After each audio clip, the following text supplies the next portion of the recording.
আজকের ভিডিওটা আমি পিছনের বারান্দা থেকে শুরু করলাম। দেখুন বাইরের দিকে একটু ক্যামেরাটা করে নিচ্ছিলাম। আর পিছনের সাইডে যে গাছগুলা ছিল বিল্ডিংয়ের সাথে মানে লাগানো গাছগুলা ছিল, গাছগুলা কিন্তু কেটে ফেলা হয়েছে। আর দেখুন গাছগুলা কেটে ফেলাতে দেখুন কতটা ফর্সা হয়ে গিয়েছে। আর ফুসকুনিটা কিন্তু স্পষ্ট দেখা যাচ্ছে, সাথে যে ফুসকুনির সাথে যে একটা বিল্ডিং দেখতে পাচ্ছেন, মানে ওই বিল্ডিংটাতে কিন্তু বাসা ভাড়া দেওয়া হয়। বিল্ডিংটা কিন্তু স্পষ্ট দেখা যাচ্ছে, তার জন্য বললাম। আর গাছগুলা কেটে দেওয়াতে আমার অনেকটাই সুবিধা হয়েছে, আমি একটু ক্যামেরাটা করতে পারবো তার জন্য। আর আপনাদের ভাইয়াকে বলছিলাম যে বাড়িওয়ালাদেরকে বলার জন্য যাতে রান্নাঘরের সামনের রান্নাঘরের জানলাটার সামনে গাছটা দেখতে পাচ্ছেন, আবার বেডরুমটা আছে, ওই বেডরুমটার সামনে কিন্তু অনেকগুলা গাছ আছে, মানে জানলাটার সামনে মানে বিল্ডিংয়ের সাথে লাগানো গাছগুলো। তার জন্য কিন্তু আমি বেডরুমের জানলাটা বেশিরভাগ খুলি না, আমি থাই গ্লাসটা লাগিয়ে রাখি। কারণ মানে গাছগুলা বেয়ে কিন্তু যে সাইডে যে সানসিটগুলো থাকে মানে বিল্ডিংয়ের সাইডেগুলো দাঁড়ানো যায়, ওগুলা কিন্তু ছিল, তার জন্য আমি মানে জানলাটা আটকে রাখি থাই গ্লাসটা, তার জন্য বললাম। আর দেখুন রান্নাঘরে এসে একটু বাহিরের দিকে ক্যামেরাটা করে নিচ্ছিলাম। আর আপনাদের ভাইয়াকে পাঠিয়েছি বাড়িওয়ালাদের সাথে কথা বলার জন্য। আপনাদের ভাইয়া নিচে গিয়েছে বাড়িওয়ালার সাথে কথা বলার জন্য, যাতে গাছের ডালগুলা কেটে দেয়। জানি না কেটে দেবে কিনা, কারণ বাড়িওয়ালি তো হয়তো বা কাটতে নাও পারে। আসসালামু আলাইকুম everyone, welcome to back to my channel. দূরে কাছে যে যেখান থেকে আমার ভিডিওটা দেখছেন, আশা করি সবাই ভালো আছেন, আমরাও ভালো আছি। নতুন আরেকটা ভিডিও নিয়ে শুরু করলাম। আজকে কোনো রান্নাবান্না ভিডিও শেয়ার করতে পারছি না, কারণ আমাদের আজকে রান্না হয়ে গিয়েছে। আর আমাদের এক জায়গায় দাওয়াত আছে, আপনাদের ভাইয়ার আমি দাওয়াতে যাব। আর দাওয়াতে গিয়ে কোনো ভিডিও করতে পারিনি, কারণ আমি তো পরে ভয়েস ওভারটা দিচ্ছি, তার জন্য এখানে গিয়েছিলাম, ওখানে যাওয়ার পরে কোনো ক্যামেরাটা করতে পারিনি।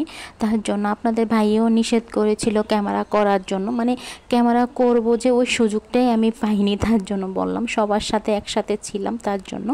যে যেখান থেকে আমার ভিডিওটা দেখছেন প্লিজ লাইক দিয়ে ভিডিওটা দেখা শুরু করবেন। প্লিজ একটা লাইক দিয়ে, আপনারা তো লাইক দিতে ভুলে যান, তার জন্য আমি বলে দিচ্ছি প্লিজ একটা লাইক দিয়ে ভিডিওটা দেখা শুরু করবেন। আর ভিডিওটা বেশি বেশি করে শেয়ার করে দেবেন, আর চ্যানেলটা সাবস্ক্রাইবার করে রেখে দেবেন।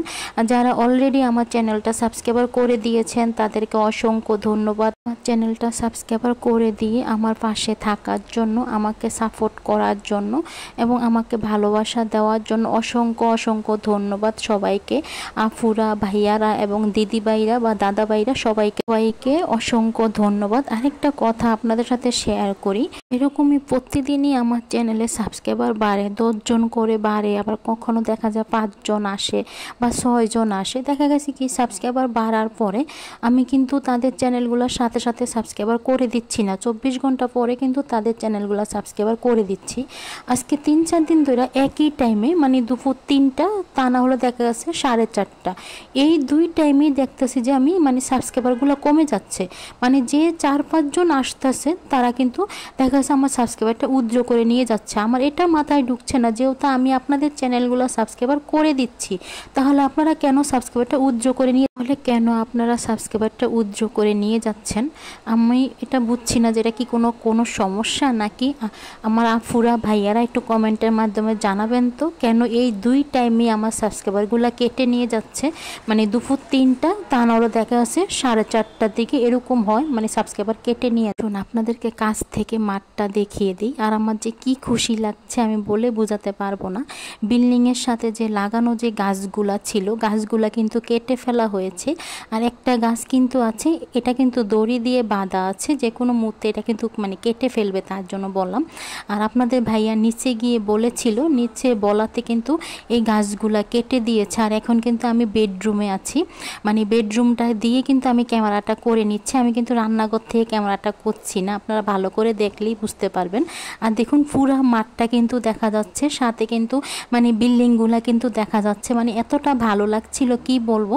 মানে আমার জন্য অনেকটাই সুবিধা হয়েছে, ক্যামেরা করতে পারবো। আর বিশেষ করে কিন্তু আমি কিন্তু আগে মানে দিনের বেলা কিন্তু বেডরুমের জানলা মানে খুলে রাখতে পারতাম না, থাইগুলো সরাতে পারতাম না, যেহেতু বিল্ডিংয়ের সাথে লাগানো গাছগুলা ছিল। আর সাইডে কিন্তু জায়গা ছিল, বিল্ডিংয়ের সাইডে যে উঠে দাঁড়ানো যায়, বন্ধুরা আমি তো এখন ভয়েস ওভারটা দিচ্ছি। ভয়েস ওভার হয়তো বা আপনারা গাড়ির শব্দ, বাইরে বাড়ির শব্দ বা চিল্লাফাল্লার শব্দ যে কোনো শব্দই পেতে পারেন। প্লিজ আপনারা ক্ষমা সুন্দর দৃষ্টিতে দেখবেন।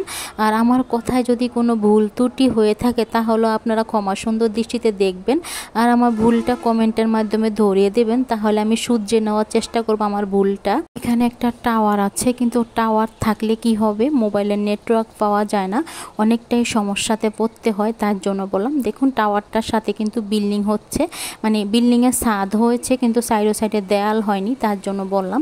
আর আমি কিন্তু মোবাইলে এমবি ভরে তারপরে কিন্তু আমি নেট চালাই। আর আমি কিন্তু সব আফুদের ভাইয়াদের ভিডিও দেখি, দেখা গেছে আমি কাজও করি, আফুদের ভাইয়াদের ভিডিওগুলো আমি দেখি তারপরে শুনি, পরে কিন্তু আমি কমেন্ট করে দিই। আমি কিন্তু সব ভাইয়াদের, আফুদের এবং দিদিভাইদের সবার ভিডিও কিন্তু আমি ফুল ওয়াচ করে দেই। এটা হচ্ছে সন্ধ্যার পরের ভিডিও। এখন জামপুরা নিয়েছি, নর্মালে জামপুরা ছিল অর্ধেক, মানে আগে রেখেছিলাম, এখন নামিয়ে নিলাম, জামপুরা মাখা করব। আর সন্ধ্যার সময় আমরা চা খেয়েছিলাম, চা বিস্কিট খেয়েছিলাম। আমি চাটা অফ ক্যামেরায় বানিয়েছি, তখন আর কোনো ক্যামেরাটা করিনি, তার জন্য বললাম। ভিডিওর এই পর্যায়ে এসে আবারও বলছি, যদি কেউ নতুন আমার চ্যানেলে এসে থাকেন, যদি আমার ভিডিওটা ভালো লাগে প্লিজ লাইক দিয়ে ভিডিওটা দেখে নেবেন, সাথে চ্যানেলটা সাবস্ক্রাইবার করে দেবেন আর ভিডিওটা শেয়ার করে দেবেন। কমেন্টের মাধ্যমে আপনাদের মতামত জানাতে পারেন। প্লিজ কেউ চ্যানেলটা সাবস্ক্রাইবার করে দেওয়ার পরে সাথে সাথে চ্যানেলটা আনসাবস্ক্রাইবার করে দেবেন না, সাবস্ক্রাইবারটা উইথড্র করে নেবেন না, প্লিজ কেউ এই কাজটা করবেন না। অন্তত আমাকে কিছুটা ঘন্টা সময় দিন, কথা দিচ্ছি 24 ঘন্টা হয়ে গেলে আমি আপনাদের চ্যানেল থেকে ঘুরে আসব, কথা দিচ্ছি। দেখুন আমি জামপুরাটা এখন খুলে নিচ্ছি আর বাটিতে আমি নিয়ে নিচ্ছি। মানে রাত্রের ভিডিও তো, তার জন্য একটু অন্ধকার দেখা যাচ্ছে, কারেন্ট নেই, তারপরে কিন্তু ভিডিওটা একটু অন্ধকারই আসছিল, তার জন্য বললাম। দেখুন জামপুরাটা খুলে নিচ্ছি, সাথে কিন্তু আমি মরিচের বয়মটা নিয়েছিলাম। আপনারা চাইলে কিন্তু শুকনা মরিচ দিয়েও কিন্তু ভর্তাটা তৈরি করতে পারেন, আমি কিন্তু মরিচের গুঁড়াটা দিয়েই করব, মানে জামপুরা মাখা, তার জন্য বললাম। আর যেহেতু আমার মরিচটা ঝাল কম, তাহলে আপনাদের ভাইয়া খেতে পারবে, আর শুকনো মরিচটা দিলে দেখা গেছে আপনাদের ভাইয়া খেতে পারবে না, তার জন্য। এখন জামপুরা মাখাটা করে নেব। দেখুন আমি জামপুরা মাখা করার জন্য আমি লবণ দিয়ে দিলাম, সাথে মরিচের গুঁড়া দিয়ে দিচ্ছি। আমি কিন্তু চিনিটা দিচ্ছি না, যেহেতু জামপুরাটা অনেক মিষ্টি ছিল, আমি খাওয়ার পরে বয়জবাটা দিচ্ছি, তার জন্য বললাম। জামপুরাটা কিন্তু অনেক মিষ্টি ছিল, তার জন্য চিনিটা দেওয়া হয়নি। আর দেখুন জামপুরা মাখাটা করে নিচ্ছি, আমি কিন্তু হাত দিয়ে মেখে নিচ্ছি। আজকের ভিডিওটা এই পর্যন্তই, আজকের ভিডিওটা আর বেশি বড় করব না, আবার নতুন একটা ভিডিওর সাথে দেখা হবে। ভালো থাকবেন সবাই, সুস্থ থাকবেন সবাই, আল্লাহ হাফেজ।